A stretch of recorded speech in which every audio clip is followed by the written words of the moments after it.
A Ucrânia deu uma lição tática ao atacar uma represa russa com drones, surpreendendo várias unidades em uma armadilha de água impressionante. Eles nunca viram isso chegando. Soldados russos, veículos e outros recursos estão sendo arrastados enquanto a água atravessa as rachaduras da represa, afogando tudo. Alguma esperança que o Kremlin possa ter tido sobre uma grande vitória na região? O incidente ocorreu na represa do reservatório de Belgorod, na região de Belgorod, na Rússia. Considerando que essa região fica bem ao lado da Ucrânia, com muitos quilômetros de fronteira internacional ao longo de suas bordas sul e leste, é uma localização crucial para as forças do Kremlin. Durante toda a guerra, a Rússia fez repetidos ataques às regiões de Kharkiv e Luhansk, na Ucrânia, partindo de Belgorod. As forças da Ucrânia realizaram contra-operações, atacando soldados russos na fronteira e lançando drones e mísseis contra alvos estratégicos e infraestrutura na região.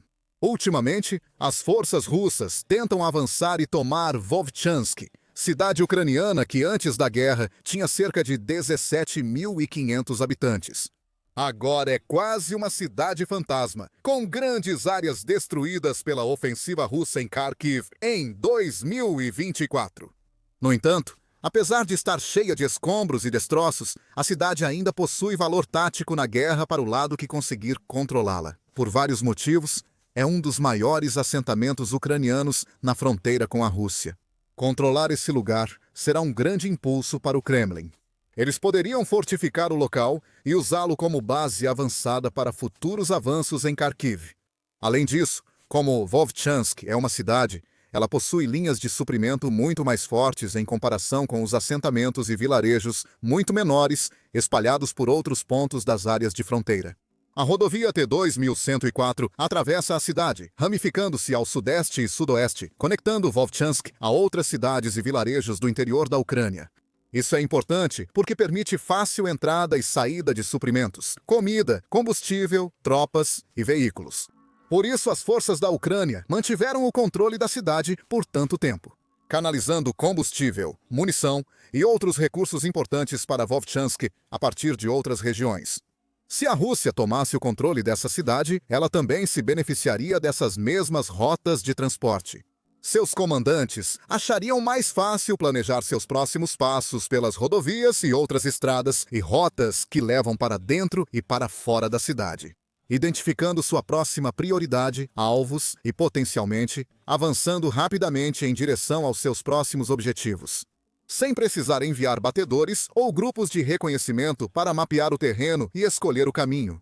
Eles poderão posicionar tropas e veículos na estrada, avançando mais rápido e eficientemente. Vovchansk também está ligada aos supostos planos da Rússia de estabelecer uma zona de amortecimento, ou a chamada zona de segurança, próxima à fronteira internacional. Vladimir Putin mencionou esse conceito, sugerindo que as forças russas controlem um longo trecho das terras fronteiriças para reduzir o risco de incursões ucranianas futuras.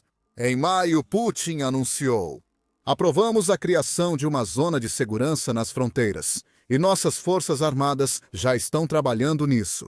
O presidente russo citou a região de Belgorod como um dos locais que precisavam de proteção. Portanto, faz sentido que ele queira que suas tropas tomem o controle de uma cidade fronteiriça, como Vovchansk, o mais rápido possível para cumprir essa ambição. Se a Rússia controlasse Vovchansk, haveria implicações estratégicas maiores para a guerra. Isso forçaria a Ucrânia a responder de uma forma ou de outra.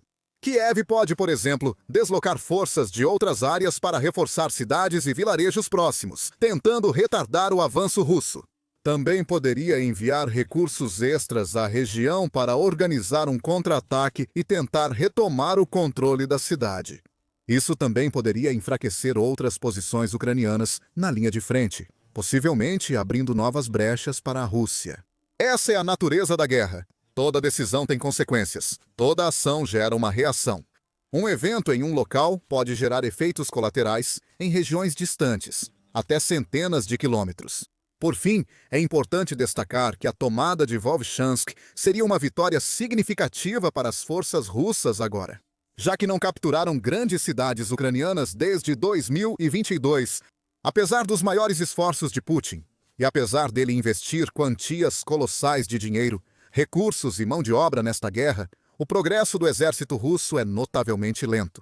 Na linha de frente, conquistam apenas pequenas faixas de terra, geralmente antigos campos agrícolas, enlameados ou restos de povoados sem nome. E faz isso a um custo altíssimo, com mais de 1 milhão de baixas relatadas até agora. Além das grandes perdas de equipamentos, o Kremlin enfrentará um iminente colapso econômico. Em resumo, a Rússia precisa de algum tipo de vitória, algum sinal de que pelo menos está fazendo uma coisa certa. Neste ponto, o desespero é tanto que conquistar uma cidade em ruínas já parece motivo de comemoração.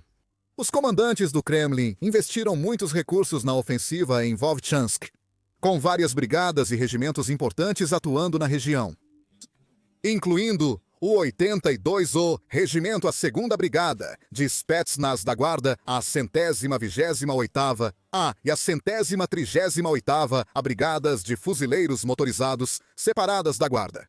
Até recentemente, parecia que a Rússia avançava na área.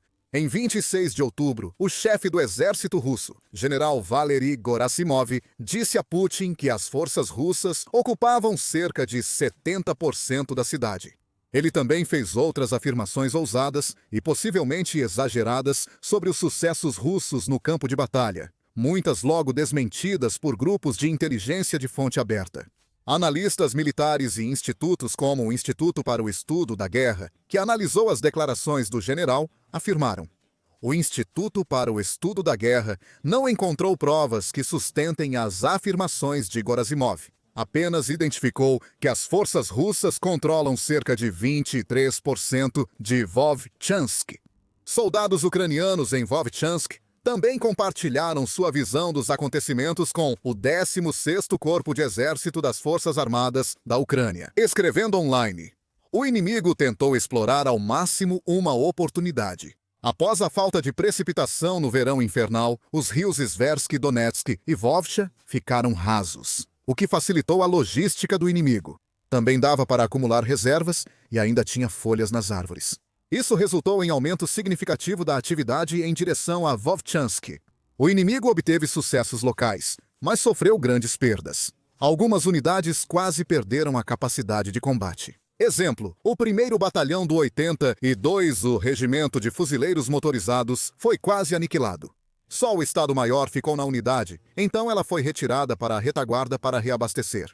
Parece que relatos sobre a supremacia russa em Vovchansk foram muito exagerados. Apesar dos avanços das tropas russas, aproveitando as condições favoráveis, ainda estão longe de erguer sua bandeira nas ruas da cidade. Segundo relatos da Ucrânia, eles tiveram grandes perdas nesse processo. Em 24 de outubro, a situação piorou rapidamente para as forças do Kremlin em Vovchansk e região. Esse foi o dia em que tropas ucranianas atacaram a represa do reservatório de Belgorod. Logo surgiram relatos na mídia russa, afirmando que a represa havia sido atingida por um ataque de míssil ucraniano, supostamente com o auxílio de um sistema High Mobility Artillery Rocket System, fornecido pelos Estados Unidos da América. Edifícios com equipamentos técnicos, um mecanismo de elevação de uma comporta e o topo da represa foram danificados no ataque inicial. Parece que a Ucrânia, então, realizou um segundo ataque em sequência. No dia 25 de outubro, ataques precisos de drones causaram mais danos à represa. Rachaduras na estrutura permitiram que a água do reservatório invadisse e alagasse as terras próximas. Não foi só um pouco, mas muita água pingando. Como confirmado pela própria Agência Federal de Recursos Hídricos da Rússia, que forneceu uma declaração ao veículo estatal de mídia TAS.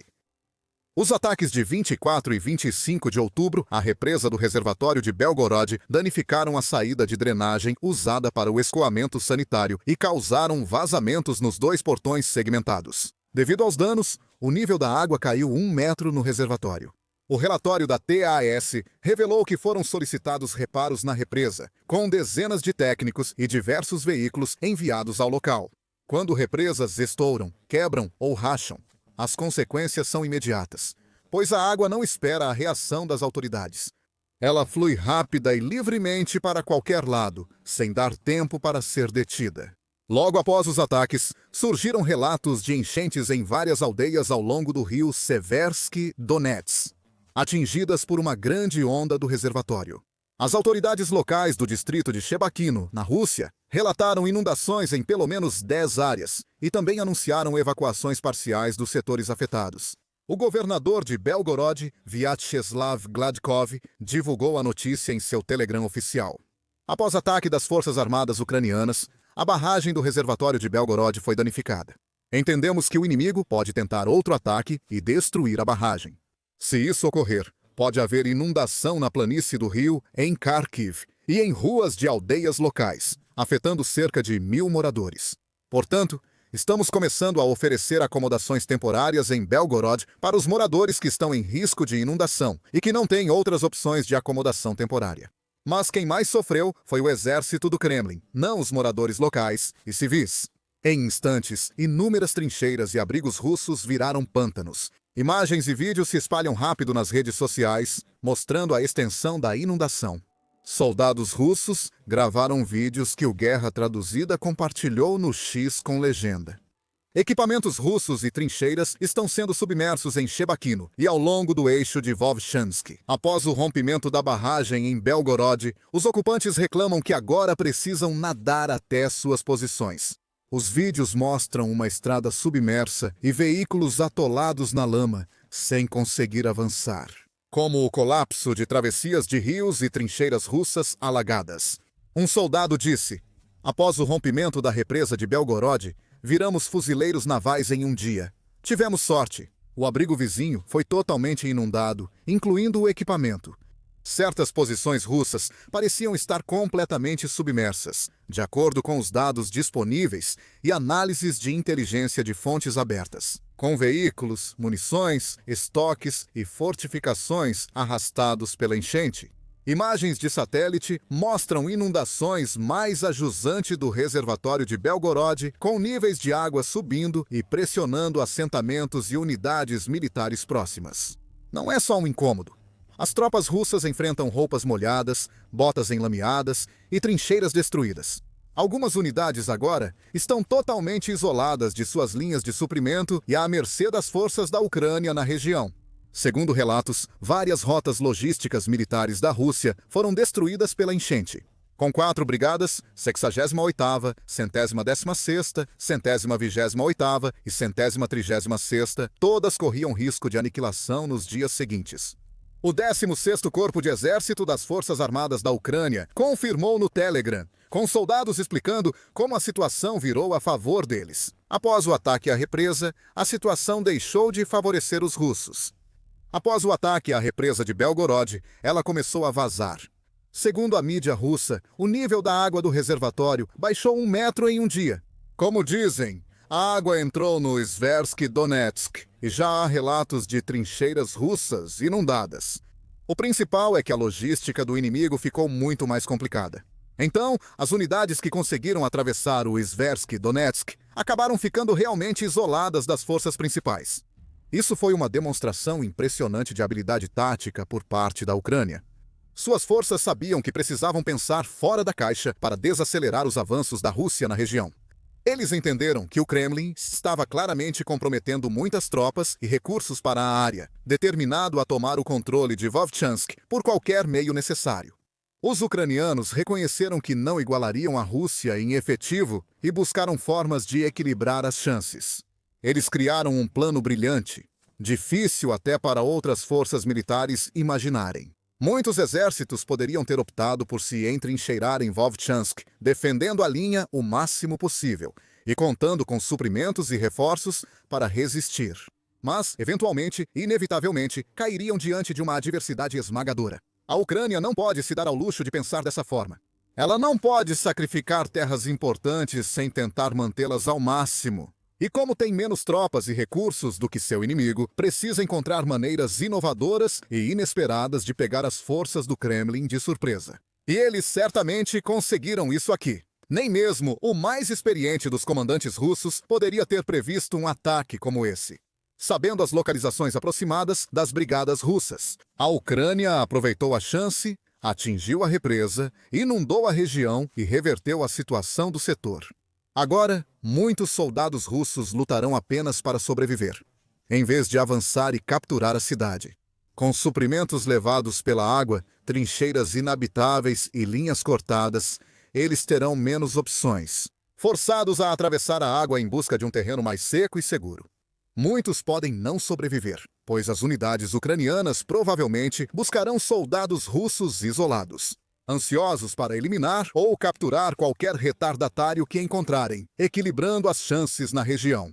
Isso, por sua vez, deve garantir que Vovchansk permaneça firmemente e de forma conclusiva sob controle ucraniano por pelo menos os próximos dias e semanas, já que inevitavelmente levará um bom tempo para a Rússia se recuperar disso.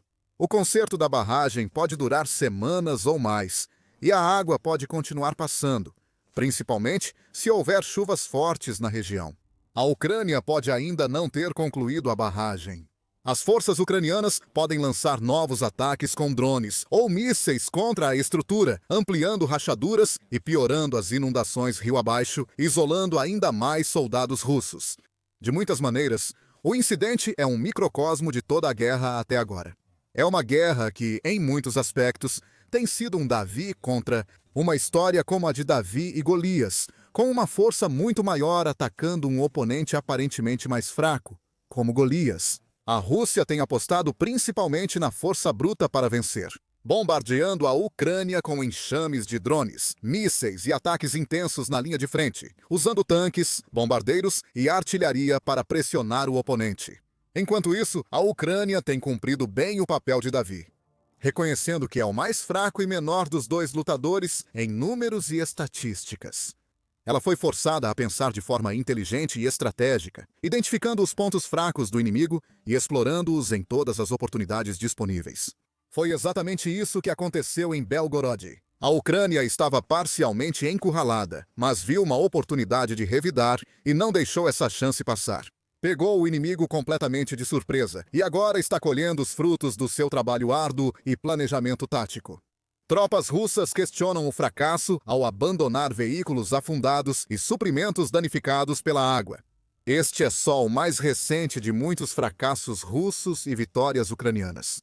Saiba mais neste vídeo sobre o recente ataque de drones de Kiev a Moscou, que causou incêndios e explosões no centro da Rússia. Ou, para entender melhor a guerra atualmente, assista a este vídeo explicativo. A guerra na Ucrânia avança lentamente, mas está corroendo a Rússia internamente e levando Putin ao colapso. Inscreva-se no nosso canal para ficar atualizado sobre tudo o que acontece na Rússia, Ucrânia e outros locais importantes do mundo.